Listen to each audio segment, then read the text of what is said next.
আলহামদুলিল্লাহি ওয়াহদাহ ওয়াসসালাতু ওয়াসসালামু আলা মান লা নাবিয়্যা বা'দাহ ওয়া আলা আলিহি ওয়া আসহাবিহি রিদওয়ানুল্লাহি তাআলা আলাইহিম আজমাইন।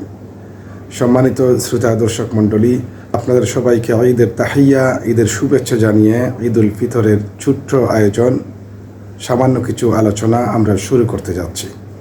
মহান আল্লাহ আপনাদের ঈদকে আনন্দময় করুন। সারা বছর আপনারা ভালো থাকুন। কুল্লু আম ওয়া আনতুম তাইয়্যিবুন। প্রতি বছর ঈদ আমাদের সামনে এসে হাজির হয় সৌহার্দ্য, সম্প্রীতি আর ভালোবাসার অফুরান বার্তা নিয়ে। আমরা দুনিয়াবাসীকে ইসলামের সেই সম্প্রীতি এবং সৌহার্দ্যের দিকে আহ্বান জানাই।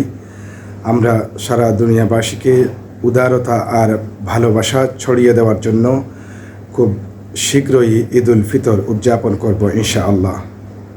আল্লাহ রসুল সাল্লাল্লাহু আলাইহি ওয়াসাল্লাম যখন মদিনাতুল মুনাওয়ারায় হিজরত করলেন, সেখানে গিয়ে দেখলেন যে ইহুদিরা দুটি উৎসব পালন করে। আল্লাহ নবী সাল্লাল্লাহু আলাইহি ওয়াসাল্লাম মুসলিমদেরকে, উপস্থিত সাহাবীদেরকে বললেন, আল্লাহ রব্বুল আলামিন তোমাদেরকে দুটি উৎসব দান করেছেন। সে দুটি উৎসব হলো ঈদুল ফিতর আর একটি হলো ঈদুল আজহা। আপনারা সকলেই জানেন যে জাহিলি যুগে ইহুদিদের দুটি উৎসব পালিত হতো। সেই দুটি উৎসবের বিনিময়ে ইসলাম দুটি উৎসব উপহার দিল। যেই উপহারের মধ্য দিয়ে, যেই উৎসবের মধ্য দিয়ে একাধারে উৎসব হবে, অন্যদিকে ইবাদত হবে। ইবাদতের এই যে ফ্লেভার, আনন্দের মধ্যেও যে ইবাদতের ফ্লেভার থাকতে পারে, ইসলামই সেই দৃষ্টান্ত সর্বপ্রথম স্থাপন করেছে। আমরা আশা করব আমরা আমাদের ঈদ আয়োজনে, আনন্দ আয়োজনে সুস্থ সংস্কৃতির চর্চা করব। এমন কোনো কিছু করতে যাব না যা আমাদের সংস্কৃতি, আমাদের তাহজিব এবং তামাদ্দুন লালন করে না। আমাদের সবাইকে খুব বেশি খেয়াল রাখতে হবে, অত্যন্ত সাবধানী হতে হবে, যেন আমরা আনন্দ ফুর্তি আয়োজন করতে গিয়ে ঈদের ফ্লেভারটাকে, ইবাদতের মৌলিক ফ্লেভারটাকে বিনা সাধন না করি। প্রকৃতপক্ষে ঈদুল ফিতর হলো সেই সব রোজাদারদের জন্য একটি প্রেজেন্টেশন যারা আল্লাহ রাব্বুল আলামিনকে রাজি এবং খুশি করার জন্য দীর্ঘ 1 মাস সিয়াম সাধনা করেছেন। আর এই 1 মাস যে সিয়াম সাধনা করেছেন, সেই সিয়াম সাধনার মধ্য দিয়ে প্রত্যেকটি মুসলিম তারা নিজেদেরকে বর্ন এফ্রেশ করে নিয়েছেন। এই নবপ্রাণে উজ্জীবিতদের জন্যই প্রকৃতপক্ষে ঈদগাহে এই ঈদ আয়োজনের ব্যবস্থা করা হয়েছে। প্রকৃতপক্ষে রোজাদারদের জন্য হচ্ছে ঈদ একটি অভিষেক অনুষ্ঠান।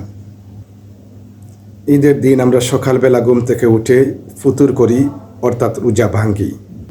এরপরে তাকবীর দিতে দিতে ঈদগাহে যাই। ঈদের সবচেয়ে বড় প্রোগ্রাম হলো ঈদের সালাত। ঈদের সবচেয়ে বড় প্রোগ্রাম হলো ইবাদা। কেউ যদি ঈদের জামাতে শামিল না হন, তাহলে তার আসলে ঈদই হলো না। ঈদকে কেন্দ্র করে আমাদেরকে অনেক প্রস্তুতি নিতে হয়। আগের দিন থেকে বলতে গেলে প্রায় 1 মাস থেকেই সেই প্রস্তুতি চলে। ঈদ আমরা কীভাবে উদযাপন করব তার জন্য নিজেদেরকে সাজাই, পরিবারকে সাজাই, সন্তান সন্ততিদেরকে সাজানোর চেষ্টা করি। আমাদের যা সম্ভব তা দিয়ে আমরা চেষ্টা করি আমাদের পরিবারের সকল সদস্যকে খুশি রাখার জন্য, তাদেরকে ঈদমুখী, কল্যাণমুখী, উৎসবমুখী করার জন্য। ঈদের দিনের প্রথম কাজ হলো, বিশেষ করে ঈদুল ফিতরের দিনের প্রথম কাজ, আপনি ভোরবেলায় প্রথমেই ফুতুর করে নেবেন, অর্থাৎ সিয়াম ভাঙবেন। দ্বিতীয় কাজ হলো গোসল করবেন। তৃতীয় কাজ হলো আপনার উত্তম জামাটি পরবেন, যেটি আপনার কাছে আছে। নতুন জামা হতে হবে বিষয়টি এরকম নয়। আপনার যে জামাটি ভালো জামা আছে সেটি আপনি ধুয়ে মুছে সুন্দর করে পরিষ্কার পরিচ্ছন্ন হয়ে ঈদগাহের দিকে তাকবীর দিতে দিতে যাবেন। অর্থাৎ চতুর্থ কাজ হলো তাকবীর দিবেন। ঈদের দিনে এক রাস্তা দিয়ে যাবেন, সম্ভব হলে ভিন্ন রাস্তা দিয়ে আসবেন। এরপরে ঈদের দিনের তাহানিয়া করা, অর্থাৎ কুশল বিনিময় করা, তাকাব্বালাল্লাহু মিন্না ও মিনকুম বলবেন। এটাই সুন্নতের বেশি কাছাকাছি। আল্লাহ রসুল সাল্লাল্লাহু আলাইহি সাল্লাম এবং সাহাবায়ে কেরাম ঈদের দিনে একজনের সাথে আরেকজনের দেখা হলে এটাই বলতেন। বারাকাল্লাহু ফি ঈদিকুম বলতে পারেন।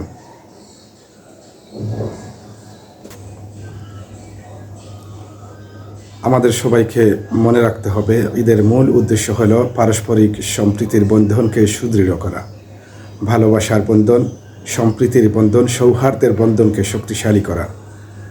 আপনি নিজে নিজে চিন্তা করবেন, বিশেষ করে যে পরামর্শটুকু দিব সেটা হলো, আমরা গ্রামে থাকি, বাসা বাড়িতে থাকি, সব জায়গায় যেখানেই আমরা থাকি না কেন, সব জায়গায় অবশ্যই আমাদের কিছু প্রতিবেশী আছেন। সেই প্রতিবেশীদের সাথে আমার সম্পর্ক কী রকম সেটা আমি নিজে যেরকম জানি, অন্য কেউ তো আর সেরকম সেটি জানবে না। আপনি সেটা স্থির করুন, কার সাথে আপনার সম্পর্ক কেমন, সকলের খোঁজখবর নিন। কেউ একজন বা কোনো বাড়ির সাথে এমনও হতে পারে যে আপনার সম্পর্কের কোনো অবনতি ঘটেছে। আপনি দিল খোলা তার সাথে কথা বলুন, কুশল বিনিময় করুন, ভালো মন্দ জিজ্ঞেস করুন। তাকে যদি আপনি আরও মন বড় করতে পারেন তাহলে সেটাই ভালো হবে। বলেই ফেলুন না, সমস্যা কি, যে আপনার সাথে আমার একটি সমস্যা হয়েছিল ভাই, তোমার সাথে আমার একটি প্রবলেম হয়েছিল এই বিষয় নিয়ে ওই বিষয় নিয়ে। তো নিজেদের মধ্যে তো অনেক সমস্যা হয়, গড়েও হয়, আপনজনদের মধ্যেও হয়, এভাবে একটা কিছু হয়ে গেছে। আমরা আসো সেটি ভুলে যাই, আমি নিজের মন থেকে ছুঁড়ে ফেলে দিলাম। আমাদের প্রয়োজন রয়েছে আমরা প্রতিবেশী হিসাবে প্রতিবেশীর কাছে যেন আমরা ভালো থাকতে পারি, এটার প্রয়োজনীয়তা খুবই বেশি। আপনি যখন যেখানেই থাকুন, আপনি যদি প্লেনে থাকেন তাহলে আপনার পাশে যে লোকটি বসে আছে সেটি আপনার জন্য মনে রাখবেন খুব গুরুত্বপূর্ণ। আপনি যদি বাসে চড়েন, আপনার পাশে যে লোকটি আছে মনে রাখতে হবে সে আপনার জন্য খুবই গুরুত্বপূর্ণ।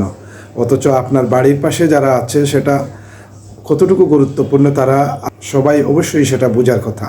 প্রতিবেশীরাই সবচাইতে বেশি আপনার আপনজন, এমনকি অনেক আত্মীয় স্বজনের চাইতেও তারাই বেশি আপনজন। তারাই সব সময় আপনার ডাকে সাড়া দেবেন, সব সময় তারাই আপনার কাছে আসবেন।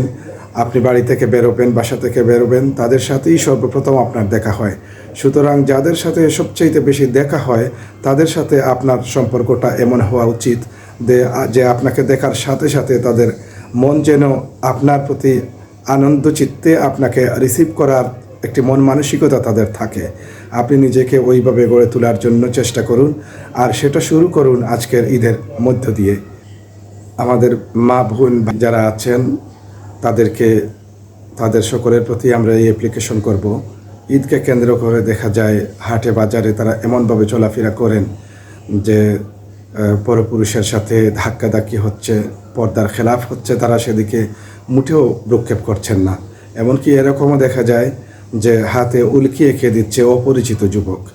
আবার কোনো কোনো প্রতিষ্ঠানের সামনে ঘোষণা দিয়েই রেখেছে যে ফ্রি উল্কি এঁকে দেবে, অঙ্কন করে দেবে, এরপরে বিভিন্ন ধরনের আলপনা আঁকা হয়, হাতের মধ্যে ফুল এঁকে দিচ্ছে। এরকম বিভিন্ন ধরনের অপসংস্কৃতির সয়লাবে বেশি যেতে দেখি আমরা, তখন আমাদের মন অত্যন্ত ব্যথিত হয়, দুঃখিত হয়। কারণ হলো এরকম হওয়ার আমাদের কথা ছিল না। আমাদের মা বোনেরা থাকবে হজরত আয়েশা সিদ্দিকার মতো, আমাদের মা বোনেরা থাকবে হজরত খাদিজাতুল কুবরার মতো, আমাদের মা বোনেরা থাকবে উম্মাহাতুল মুমিনিনদের আদর্শ অনুসরণ করবে তারা। আমরা এতটুকুই আশা করি। পবিত্র ঈদে আপনারা এই অপসংস্কৃতির চর্চা করবেন না, আপনারা সবাই সুস্থ সংস্কৃতির বিকাশ ঘটাবেন ঈদের মধ্য দিয়ে। আপনাদের সকলের প্রতি আমাদের এই শুভকামনা রইল। আপনারা ভালো থাকবেন। আল্লাহ রব্বুল আলামিন আমাদের সবাইকে ভালো রাখুন, দুনিয়াবাসীকে ভালো রাখুন। আল্লাহ রব্বুল আলামিনের কাছে আমরা এই কায়মনোবাক্যে মুনাজাত করি। আল্লাহ আমাদের সবাইকে সুস্থ এবং নেক হায়াত দান করুন। আবারও আপনাদের সাথে দেখা হবে, কথা হবে ইনশাআল্লাহ। আসসালামু আলাইকুম ওয়া রাহমাতুল্লাহি ওয়া বারাকাতুহু।